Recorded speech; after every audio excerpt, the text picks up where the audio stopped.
গতকাল অর্থাৎ ১৩ই নভেম্বর বাংলাদেশী জাতির ইতিহাসে ছিল একটি ঘটনাবহুল দিন।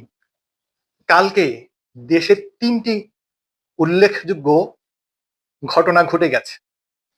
একটি হলো আওয়ামী লীগের লকডাউন,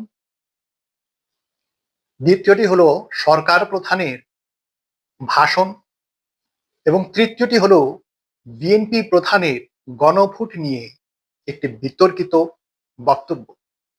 দিনটির শুরু হওয়ার কথা ছিল আওয়ামী লীগের লকডাউনের সফলতার চিত্র দিয়ে। কারণ তারা বিগত কয়েকদিন ধরে যানবাহনে আগুন দেওয়া এবং বিভিন্ন স্থানে ককটেল বিস্ফোরণ ঘটানো, এইসব দিয়ে জাতিকে কিছুটা হলেও উৎকণ্ঠিত করে তুলেছিল।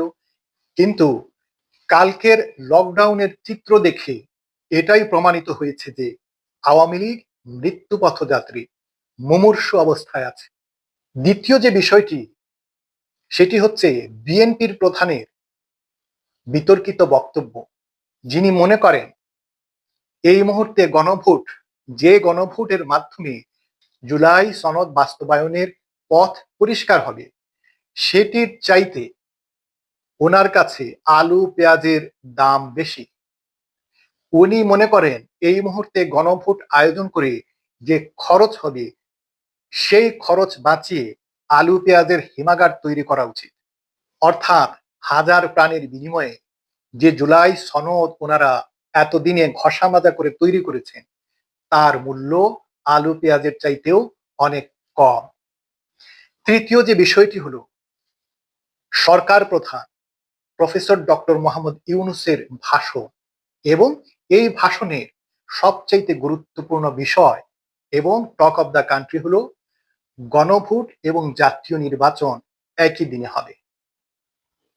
এই কথা শুনে বিএনপি সমর্থক এবং বিএনপি কর্মীরা বাকবাকুম করছে, বগল বাজাচ্ছে, আনন্দে তারা আত্মহারা।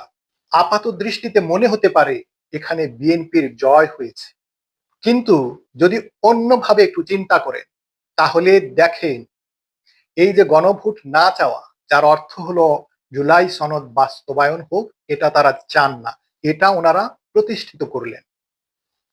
এবং এই বিষয়টি নির্বাচনের প্রাক্কালে বিএনপির বিরুদ্ধে একটি বিরাট অস্ত্র হিসেবে কাজ করবে। বিএনপির বিরুদ্ধে যারা নির্বাচন করবে, তারা এই অস্ত্রটি ব্যবহার করে অনেক সফলতা অর্জন করতে পারবে।